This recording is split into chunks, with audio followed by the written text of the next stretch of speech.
Inna akramakum indallahi atqakum. Inna, sesungguhnya, akrama, yang paling mulia, kum, di kalangan kamu. Jadi akrama tu af'al, ya, isim tafdil. Kalau ada min maka dia lebih. Tapi kalau tak ada min di belakang akrama tu maka dia paling, ya, superlative degree, yang the best lah.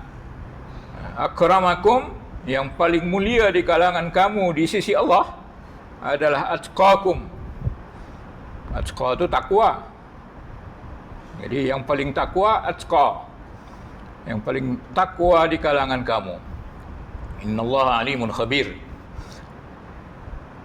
Jadi ayat itu mengatakan membezakan kalian di sisi Allah adalah ketakwaan. Nah, itu yang nak dibahas di situ. Jadi beza antara kita dan antara orang yang bukan Muslim mungkin adalah ketakwaan, adalah takut kita pada Allah Subhanahu Wa Taala dengan cara menjalani segala arahannya, perintahnya, menjauhi segala tegahan dan larangannya. Itulah yang membezakan kita. Jadi bukan warna kulit, bukan kekuatan kita, bukan kekayaan kita. Kalau kekuatan kita, lembu lagi kuat daripada kita, kan? Kalau kaya, Qarun lagi kaya. Qarun, Haman lagi kaya, tapi tak jadi apa. Ya, bukan juga antara kita bangsawan dengan bangsa bumi, bangsa di awan dan bangsa di bumi, tak ada. Jadi ketakwaan lah, itulah yang nak ceritakan dalam keterangan-keterangan berikut ini. Kata Ibnu Katsir lagi, banyak hadis dari Rasulullah SAW yang menyebutkan hal tersebut. Di antaranya hadis yang diriwayatkan oleh Imam Bukhari dari Abi Hurairah radhiyallahu an.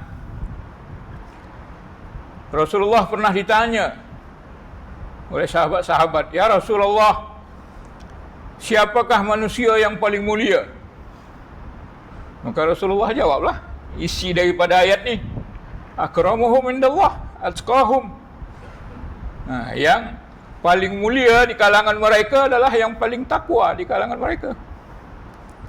Nah, Rasulullah berdasarkan ayat ni lah, yang paling mulia adalah yang paling takwa. Lalu sahabat-sahabat tanya, bukan yang itu kami tanya ya Rasulullah. Rasulullah bersabda lagi, fa akramun nas Yusuf Nabiullah. Manusia yang paling mulia Yusuf lah. Sebab apa? Sebab Yusuf tu Nabi, ibnu Nabi, anak daripada Nabi. Yusuf anak Yakub. Yakub tu lah yang dikatakan Israel, ya. Tuan-tuan jangan silap. Kita kadang-kadang main-mainkan nama Israel ni. Israel tu adalah Yakub. Hati-hatilah. Kalau nak nyusun redaksi pun, nak mengutuk Yahudi, orang-orang menjajah Palestin tu, jangan sebut-sebut memburuk-burukkan Israel. Israel tu Yakub. Isra tu adalah Abdun. Il tu ilah, Allah. Atau Ruhullah. Jadi susun redaksi elok-elok, Jadi Nabi Yusuf tu Nabi, dia ayah dia Yakub, Nabi juga. Yakub anak daripada Ishak, Nabi juga. Ishak anak Ibrahim, Nabi juga. Jadi Nabi, anak Nabi, anak Nabi, anak Nabi. Itulah yang paling mulia. Ibrahim pula Khalilullah, ya, kekasih Allah. Lalu sahabat-sahabat tanya lagi, muka surat 486, bukan itu yang kami tanya Rasulullah. Jadi Rasulullah tanya pula, fa'an ma'adinil Arab tas'aluni, apakah kamu tanya aku tentang Arab yang ori? Asal Arab mana? Ma'adin tu ma'dan. Ma'dan ni barang yang digalian, yang ori dalam bumi itu, asalnya lah. Maka Rasulullah kata, kalau itu yang kamu tanya, khiyarukum fil jahiliyah khiyarukum fil Islam idza faquhu. Siapa di antara kamu yang baik, orang-orang yang baik pada masa jahiliyah dulu, dialah yang paling baik pada masa Islam, bila dia masuk Islam. Tapi dengan syarat idza faquhu, kalau mereka itu faqih, kalau mereka itu faham seluk-beluk agama ni. Jadi bukan saja dengan Islam tu kita jadi baik, tapi mesti faqih pula lagi syarat dia. Faqih tu maknanya faham agama lah. Jadi kita tuan-tuan, kita tak merasai zaman jahiliyah. Mungkin adalah zaman jahiliyah masa kita muda-muda dulu kan. Sekarang ni kita dah faham Islam, belajar, mengaji, discuss dan sebagainya lah. InsyaAllah kita lebih baiklah daripada zaman-zaman jahiliyah kita dulu. Tapi kalau dari muda sampailah ketua kita tak belajar, tak faham, ya, tak pernah mengaji, tak pernah ikut majlis-majlis ilmu, faham macam tu je lah, sembahyang, puasa macam tu je lah, sembahyang pun tak macam mana. Ya, kadang-kadang ada kita tengok, kalau saya sembahyang hari raya, ada lagi rukuk tak betul, ya, sujud tak betul. Ini pasal tak faham. Jadi yang terbaik tu adalah Islam, dari jahiliyah dah pindah hijrah ke Islam dan faham. Jadi cubalah, ya, kita panjang-panjangkanlah ni. Selalu saya sebut, selalu saya dengar, kadang-kadang orang bila dari sujud tu, ini fakih ya, cerita fiqh ni, bila dari sujud tu belum lagi tagak berdiri dah baca Bismillahirrahmanirrahim, alhamdulillah, nak berlumba sama imam. Rukun dia berdiri lurus, baru baca Fatihah. Tapi kalau sedang bongkok lagi sedang bongkok lagi dah baca Fatihah, ayat pertama kedua tu tak sah lagi tu, kuranglah rukun Fatihah. Ya, jadi hati-hatilah.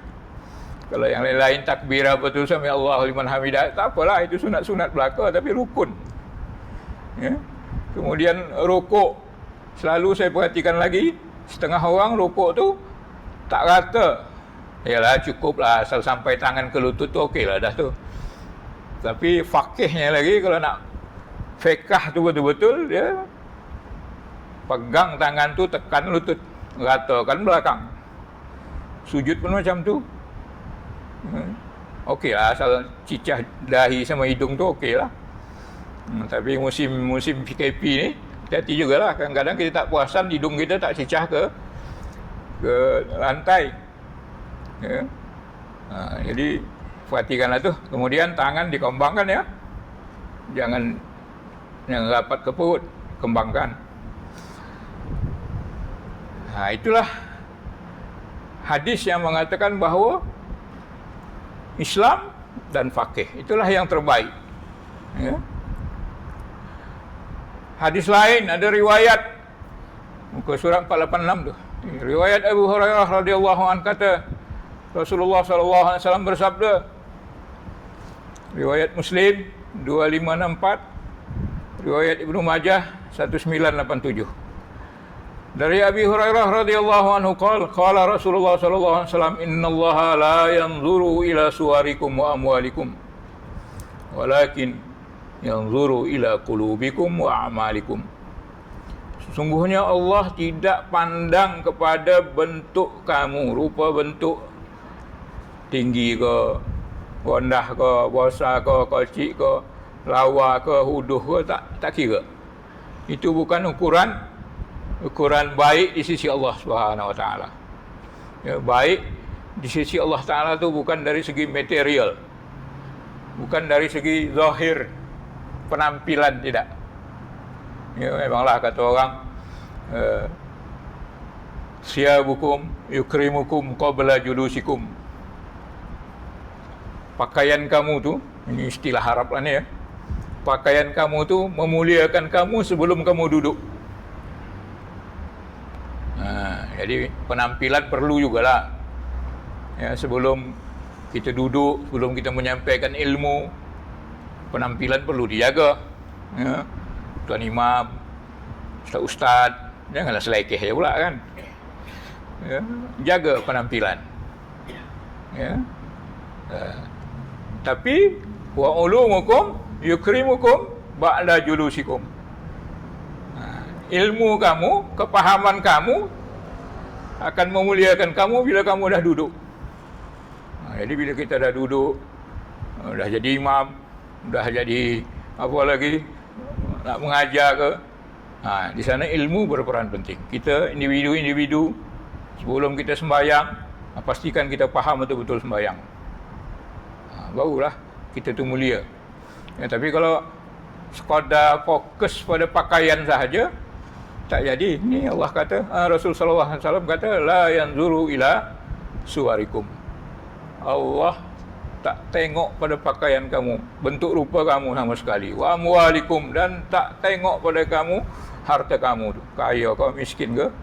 Maknanya material tidak menjamin mulia di sisi Allah Subhanahu wa taala. Jadi jangan diukur bila kita banyak duit, bila kita senang, harta benda kita ada dan lain-lain tu ada, berarti Allah Taala sayang pada saya. Tak. Ya? Jangan silap tu. Ya? Sebab harta orang tak Islam pun Allah Taala bagi. Kekuatan Allah Taala bagi pada yang bukan Muslim pun. Malahan mereka lebih kuat dengan senjata dan sebagainya. Ya? Apa lagi? Kecantikan. Orang-orang kafir lagi banyak lagi cantik, banyak lagi lawa daripada kita. Banyak lagi handsome. Jadi harta, benda, rupa, bentuk, maksudnya apa? Mewakili material lah. Material kebendaan duniawi ini bukan ukuran untuk baik di sisi Allah Subhanahu wa taala. Walakin, tapi yang Allah tengok adalah ila qulubikum. Dia akan tengok kepada hati kamu dan amal kamu. Jadi hati-hatilah. Jaga hati kita. Kita kadang-kadang lebih utamakan penampilan kita. Hati kita rosak tak apa.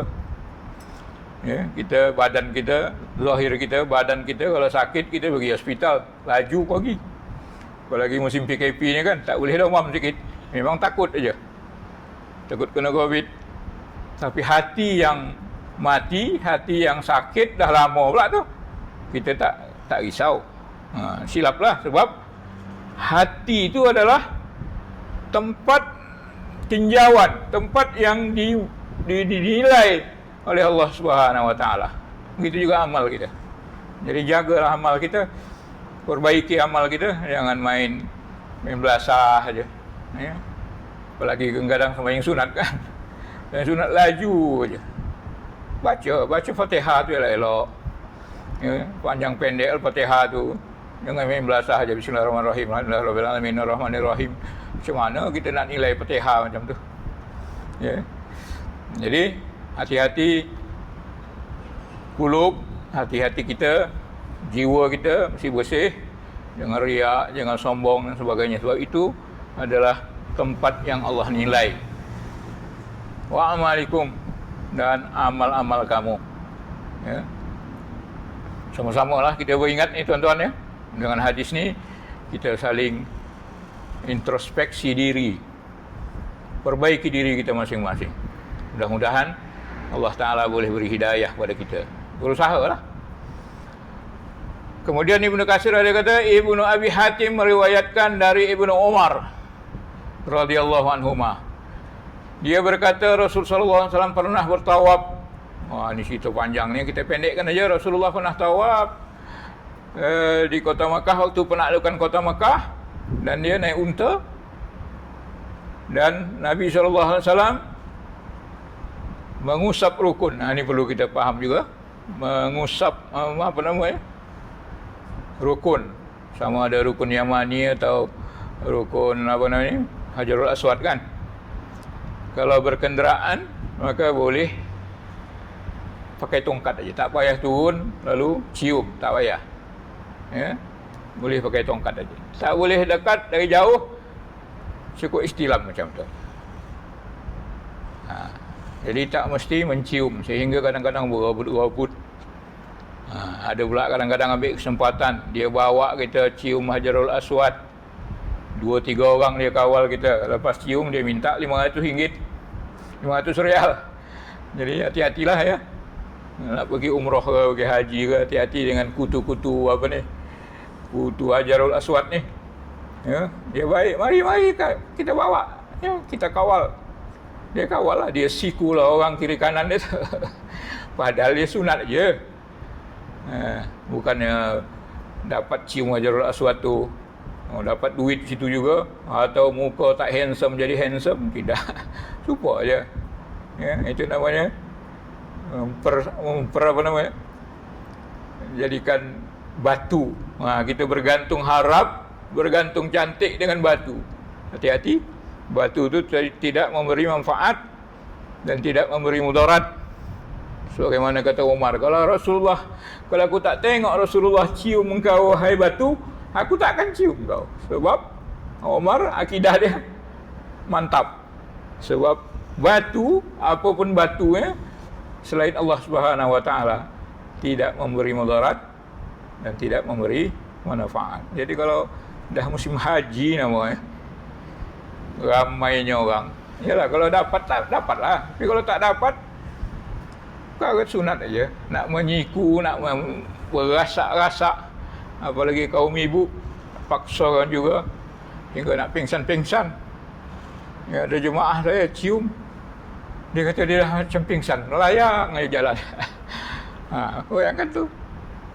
Jadi boleh usaha tu usahalah, tapi kalau menyakiti orang kiri kanan, tak sampai macam tu. Jadi Rasulullah cucuk cecahkan dia punya tongkat tu, kena tak dapat orang sesak. Pendek cerita, dia 487 tu, dia berkata di situ, dia berkhutbah, ya ayuhan nas, innallaha qad azhaba ankum ubayyatal jahiliyah. Ubayyah boleh baca ibiyah atau abiyah, tiga-tiga boleh baca, A-U-I. Wa ta'azumaha bi'abaiha. Wahai manusia, sesungguhnya Allah sudah menghilangkan daripada kamu kebanggaan, ya, kemegahan kamu dengan jahiliyah. Ya, orang jahiliyah mereka bangga sebab dia ketua Quraisy, ketua suku dan sebagainya. Ya. Dan menganggap agung kamu dengan ayah-ayah kamu. Jadi bukan itulah Islam, bukan itu. Saya dari suku ini, saya puak ini, puak yang ternama, atau ayah saya si fulan.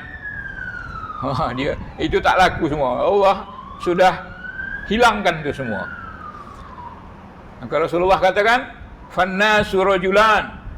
Manusia ni ada dua kelompok aja. Rajulun barrun taqiyun karimun 'ala Allah. Yang pertama, yang mulia tu,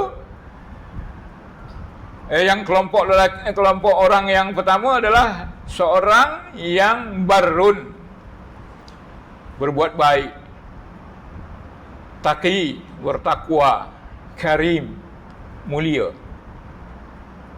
Itulah yang satu kelompok. Pilihlah yang ini. Ya, barrun, buat baik, taqi, takwa, karim, mulia, pemurah. Ya, itulah yang baik. Jadi jangan takabur dengan apa? Jangan sombong dengan selain iman lah, selain ketakwaan. Membesarkan diri dengan sebab seseorang, keturunan dan sebagainya. Sebab tuan-tuan, iman ini dia diukur dengan ujung. Kehidupan kita ni mulia ke buruk ke, bukan dengan keturunan kita, tapi dengan akhir hidup kita, husnul khatimah kita. Itulah yang kita cari. Ya, bukan dengan masa-masa lalu, ayahku sepulan, ayahku datuk pulan dan sebagainya. Itu yang dah lepas. kebaikan manusia ni pada ujung, bukan pada yang dulu-dulu. Jangan ingatlah kita ni orang mana, siapa, turunan mana, itu dah lopeh lah yang akan datang. Husnul khatimah. Ya, sebab kehidupan kita ni dinilai yang ujung itu. Walaupun yang sebelum-sebelum ni jahiliah, tapi ujung-ujungnya tu, apalagi mati dalam sembahyang kan, memang payahlah. Ya, mati dalam sembahyang memang satu rezeki lah. Ya. Pastikan kita faham, ingat Allah Ta'ala tu a'lamu bimanittaqa. Dia lebih mengetahui. Dia paling tahu siapa yang takwa. Jadi kita beriman, kita beramal ni kerana ketakwaan lah. Sebab itu yang dinilai oleh Allah Subhanahu Wa Ta'ala. Bukan keturunan. Itu satu orang. Yang satu orang lagi fajir. Fajir ni jahat lah. Ya, fajir, jahat, zalim, kafir, syaqi. Syaqi ni celaka, tidak gembira. Hayyin. Hayyin ni hina, rendah diri Allah. Jadi ada dua tu aja. Keturunan tak sebut. Ya. Jadi pada hakikatnya kata Rasulullah sallallahu alaihi wasallam, wan nasu banu Adam. Manusia ni semuanya anak cucu Adam. Wa khalaqallahu Adam min turab, dan Allah telah ciptakan Adam dari tanah. Jadi kita ni asal kita tanah. Ya. Tak ada asal kita ni dari apa? Dari apa nama ni? Dari perkara-perkara yang lain daripada tanah, yang menunjukkan kita istimewa. Ya, kita ni daripada buah apple. Tak ada. Nak bangga sangat tu tak ada, sebab semuanya dari tanah. Dan ini sudah dikaji oleh Mat Saleh. Betul ke kita ni dari tanah? Tapi bila dikaji memang badan kita ni unsur tanah dia lebih, ya, daripada unsur-unsur yang lain. Lalu Rasulullah SAW kata, ya ayuhan nas, dia baca ayat ni, inna khalaqnakum min dzakarin wa unsa wa ja'alnakum syu'uban wa qabaila lita'arafu inna akramakum 'indallahi atqakum innallaha alimun khabir. Kemudian dia tutup khutbah dia lah, summa qala aqulu qawli hadza wa astaghfirullah li wa lakum.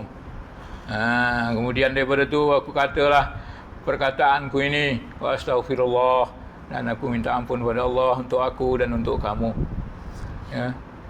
Ini tuan-tuan imam, kadang-kadang saya sembahyang di masjid lain lah, ya, bukan masjid ni, salah baca. Wa aquli qauli. Wa aquli qauli hadza. Bukan. Wa aqulu qauli hadza. Ya. Jadi tolong bacalah apa tu teks yang ada tu, baca betul-betul lah. Kadang-kadang imam di kampung-kampung main apa namanya, widan terjun aja, hingga bacaan salah-salahan. Ya. Tuan-tuan, berkenaan dengan masjid ni lah, ya, saya sukarela kalau ada khutbah yang tak berbaris, rujuk pada saya lah, boleh. Selama saya boleh tolong, saya tolong lah. Kalau ada khutbah tu tak berbaris, supaya jangan salah baca ayat Quran. Mungkin ayat Quran berbaris lah, tapi kadang-kadang ayat Quran pun tak berbaris. Ya, dia orang lupa cetak. Ya. Makanya ayat Quran tu yang eloknya difotokopi dari Al-Quran. Jangan type sendiri. Kalau dalam apa? Dalam laptop ada tu. Ya. Install yang dia boleh cetak Al-Quran. Ayat tu direct, bukan cetak, bukan type sendiri. Jadi kadang-kadang ayat Quran pun salah baca juga. Ya? Ini tak patutlah. Jadi kalau ada yang tak berbaris, hadis tak berbaris, kalau hadis tak apalah, silap pun tak apa, tapi goli telinga lah dengar, kan. Ada saya baca dalam kitab Tafsir An-Nabulsi.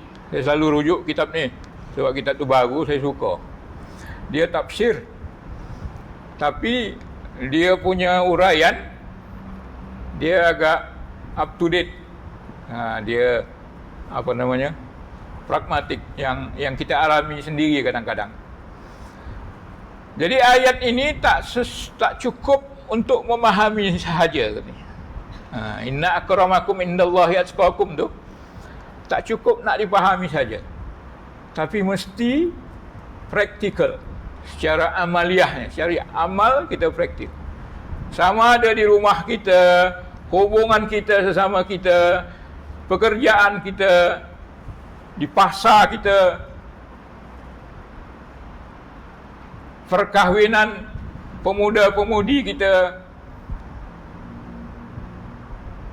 Ini semua dipraktikkan supaya tak ada yang berlebih, tak ada yang pandang orang lain tu rendah, dia hebat. Kadang-kadang ada macam tu kan. Sini tak ada lah kot, tapi kalau luar-luar sana, engkau suku ini, anak saya suku ini, mana boleh, kau tak layak kahwin sama anak aku. Atau kadang-kadang anak aku graduate, kau sekadar jual cendol tepi jalan je. Ada ya, dalam video, tapi bukan di Malaysia lah, luar Malaysia. Dia datangi budak lelaki tu yang jualan di tepi jalan, dia curahkan jualan budak tu sebab nak minang anaknya. Tengok. Jadi kalau ada yang macam tu, Syekh ni kata, kalau anda merasa anda tu di atas manusia lain, anda bukan Muslim. Sampai macam tu. Ini bukan cakap lain, ni maka saya salinkan. Apabila anda merasakan bahawa anda lebih baik dari si fulan, anda bukan Muslim. Keras.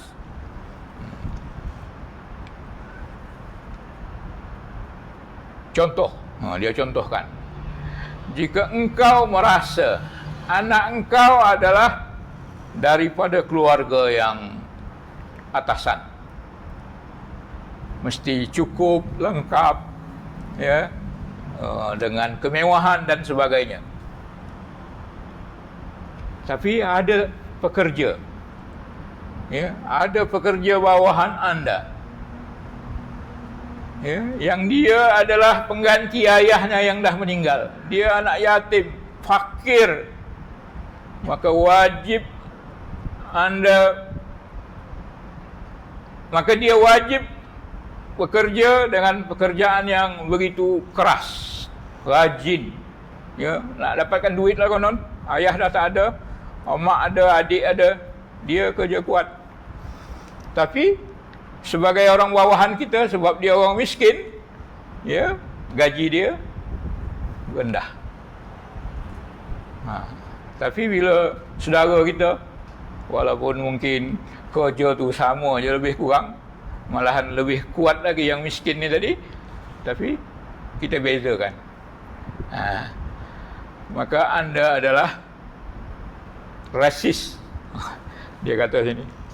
Jadi dia praktikal. Dia contoh-contohkan ni contoh yang kita alami dalam kehidupan. Ini ada terjadi. Kita dipejabatkan. Orang yang susah kita gaji sikit. Rendah pandang rendah. Kadang kerja lebih kurang. Jadi hati-hatilah wahai bos-bos. Anta insanun unsuri. Anda adalah manusia yang rasis, membezakan kasta-kasta orang kaya dengan orang miskin. Supaya kita kan, maaf cakaplah ni, saya pernah terdengar sekali perbualan satu orang. Ada 2 tempat kenduri. Ya. 2 tempat kenduri. Satu orang kaya, satu orang biasa. Kita mesti bagi. Orang kaya ni tak akan bagi RM10 kot. Dia usahakan bagi RM20. Orang yang sederhana tadi, masukkan envelope RM5 je. Ini adalah rasis, membezakan. Kalau ada duit RM30, bagi 2 lah. Kenapa orang kaya, dia dah lah kaya, bagi pula lebih. Ni dah lah orang biasa, bagi pula RM5. La ilaha illallah. Saya dengar tu dialog tu. Ya? Jadi tuan-tuan, adil lah. Ya, adil lah kita. Dah namanya sahabat kita, jiran kita, siapa pun dia. Rezeki kita ada RM10, bagi dua, RM5. Yang kita lebihkan orang kaya dengan orang miskin. Sepatutnya orang miskin lebih kita perhatikan. Ya, itu sajalah ya, mungkin berkenaan atau tidak, wallahu alam lah, tapi rasanya berkenaan lah. Jadi ukuran standard yang bukan standard Al-Quran, dia kata dari segi nasab, keturunan, miskin, kaya, keluarga, semuanya itu adalah standard jahiliyah. Rasulullah dah padamkan tadi itu kan, kebanggaan jahiliyah itu dah hapus dah. Tapi kita kadang-kadang masih amalkan. Semua yang bukan standard Al-Quran, yaitu ketakwaan, adalah standard jahiliyah yang Allah Ta'ala tidak suka. Ada diriwayatkan dari Bukhari, dari Ma'rur. Ma'rur ni seorang tabi'in. Ma'rur ni kata, aku jumpa pada Abu Dzar. Ni ada dalam kitab tuan ya. Allah. Aku jumpa pada Abu Dzar di satu tempat, nama dia Rabazah. Dia pakai baju elok, anak dia pun baju elok. Maka aku tanya tentang satu perkara. Dia kata, aku ni telah caci seorang dan aku aibkan maknya. Sebut mak, engkau keturunan ini, mak engkau ini. Maka Nabi SAW dengar benda tu, daripada Abu Dzar ni, sahabat ni Abu Dzar ni. Engkau caci maknya. Marah Rasulullah SAW. Engkau caci maknya. Sungguh engkau adalah seorang yang ada lagi sifat jahiliyah pada engkau. Kenal kita kan? Kita bangga dengan ayah kita, atuk kita, nasab kita. Itu adalah engkau adalah seseorang yang ada dalam diri engkau tu jahiliyah lagi. Saudara-saudara kamu adalah pekerja-pekerja kamu. Allah jadikan dia di bawah kuasa kamu. Kalau dia bekerja kita, kalau dia penolong-penolong syarikat kita umpamanya, atau istilah dulu-dulunya hamba kamu. Siapa yang ada saudaranya di bawah kuasanya, maka berilah dia makan sebagaimana apa yang kau makan. Adil. Walaupun dia pekerja, walaupun dia khadam. Ya. Sebab dia menolong. Syarikat besar kita tu tak akan ada kalau tak ada orang-orang miskin ni. Atau kita sendirilah orang kaya, sonang lenang aja. Naik kereta besar. Kereta tu dari mana? Tayar dia tu. Dari ladang gotah. Ladang gotah tu siapa kerja?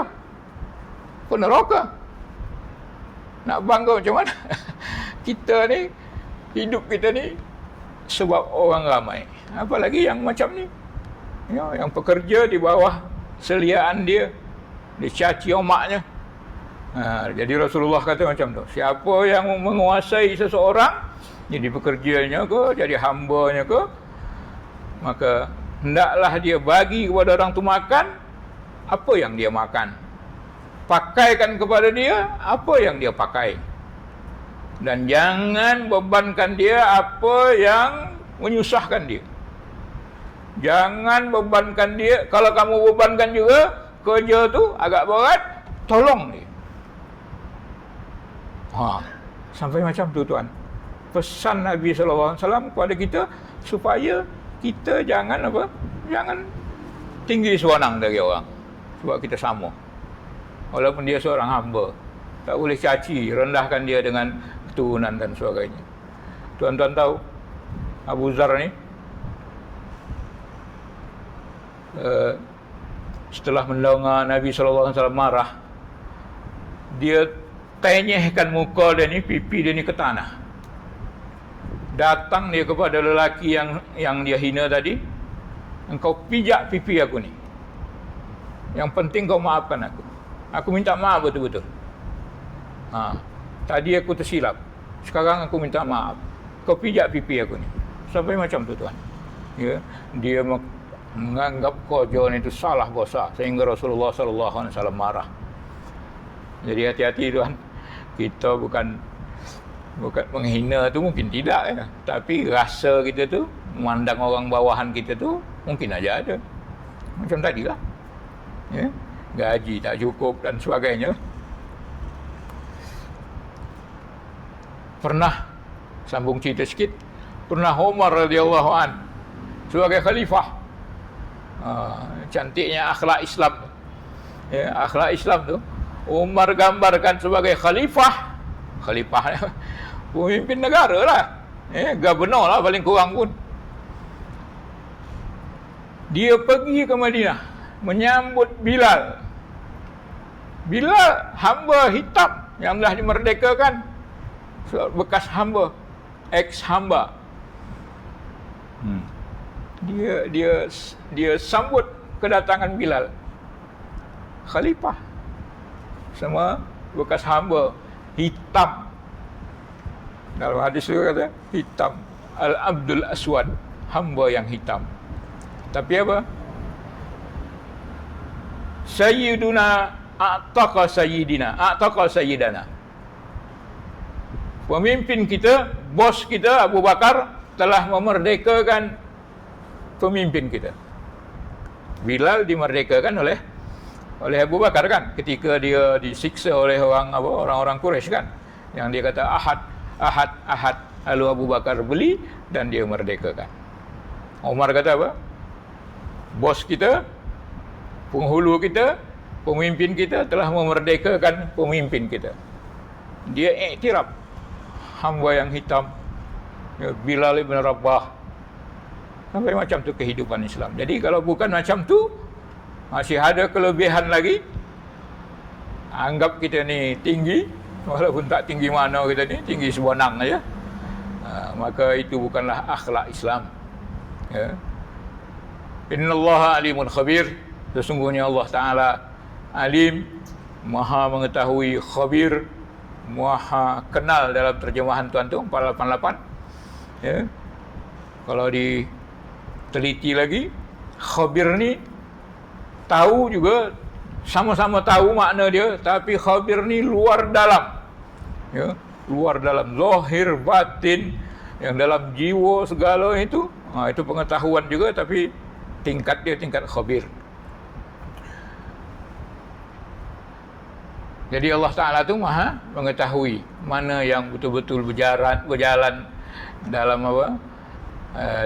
Dalam perintah Allah Subhanahu Wa Ta'ala. Hati-hatilah kita dengan ayat ni.